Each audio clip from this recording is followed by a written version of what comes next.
সালমান খান আমাকে যদি বিয়ের প্রস্তাব দেয়, আমি প্রথমত আমি নিজেকে খুব ভাগ্যবতী একটা মেয়ে মনে করব, কারণ ওনার পিছে বলিউড, হলিউড এবং ইন্ডাস্ট্রির এমন কোনো নাম করা নায়িকা নাই, মডেল নাই যে তাকে পছন্দ করে না। সেক্ষেত্রে আমি খুব নগণ্য একটা মডেল। আমাকে যদি মানে এরকম একটা প্রপোজ দিয়ে থাকে, আমি প্রথমে 2 দিন মনে অজ্ঞান হয়ে থাকবো। তারপরে ঘুম থেকে উঠে আমি বলবো যে আসলে আমি এটা কি সঠিক শুনছি না শুনি নাই। তারপরে আমি যদি মনে হয় যে আসলে সত্যি, তারপরে আমি বলবো যে ভাইয়া আপনি যে আমাকে এরকম মানে আপনি আমার ড্রিম বয় হিসাবে আমি রাখতে চাই, কারণ সম্পর্ক দূরে থেকেই ভালো আমি কাছে মনে করি। সম্পর্ক আমি যখনই দেখেছি কাছে আসে, যে কোনো কারণে সম্পর্ক নষ্ট হয়ে যায়, রেসপেক্টের জায়গাটা নষ্ট হয়ে যায়, ভালো লাগা ভালোবাসার জায়গাটা চলে যায়। আমি দূর থেকে ভালোবাসতে চাই। জায়েদ খান আমার কিন্তু মিডিয়া ইন্ডাস্ট্রিতে আমি যে রিয়েলিটি শোর মাধ্যমে আসি, আমার লোক এখানে কিন্তু জাজ ছিল জায়েদ ভাই। এবং আমি যখন ওখানে মডেল হিসেবে ছিলাম এবং নিউ কামার হিসেবে ছিলাম, আমাদের প্রোগ্রামে কিন্তু জায়েদ খান ডিগবাজি এসে দিচ্ছে ফার্স্ট। এবং জায়েদ ভাইয়ের সঙ্গে আমার খুব ভালো একটা সম্পর্ক। কিছুদিন আগে বার্থডে গেল, কথা আমাকে উইশ করলো, আমার বার্থডে গেল, আমি উইশ করলাম। মানুষ হিসেবে খুব ভালো। আমি তার একটা ভালো ফ্রেন্ড এবং ভালো বিগ ফ্যান হিসাবে তার সঙ্গে হাই হ্যালো করি, সেও বলে ভালো। আমি আমি জায়েদ খানের ডিগবাজি দেইনি। আমার অনুষ্ঠানে আমার সামনে জায়েদ খান ডিগবাজি, সেই কথাটা যদি একটু বলতেন।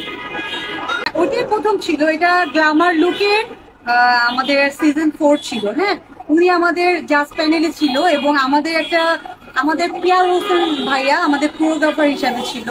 তখন আমরা ভি শেপে থাকবো।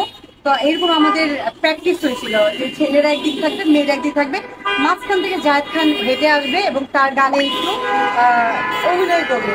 কিন্তু এটা ছিল না সে ডিগবাজি দিবে। তো আমরা যখন দাঁড়াইলাম ভি শেপে, ভাইয়া আসলো, তার গানে অভিনয় করলো, হুট করে দেখে ডিগবাজি। এটা আমাদের কোরিওগ্রাফারের করাও ছিল না, বাট আমরা জানতামও না। এটা দেখে তো আসলে আমরা মুগ্ধ হয়ে গেছি। এরকম একটা স্টেজে এসে ডিগবাজি দিচ্ছে, ভালো লেগেছে। মৃত্যুকে তো অবশ্যই আমি ভয় করি। তো আল্লাহ যদি কখনো হেদায়েত করে, হয়তো বা আমি রহনা আপু কেন তার চেয়ে বেশি আমি হয়তো বা পরিবর্তন হতে পারি। বাট আপাতত এখন এরকম আমার ভিতরে আসে নাই। আমি এখন এরকম চিন্তা ভাবনা আমার মধ্যে এখন আসবে কি কালকে আমি জানি না। তো আসলে তো দেখবেন আপনারা।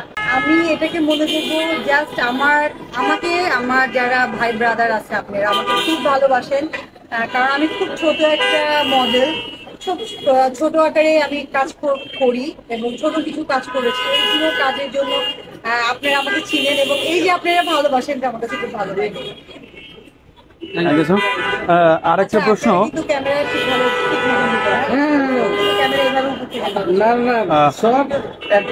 আপু আমাদের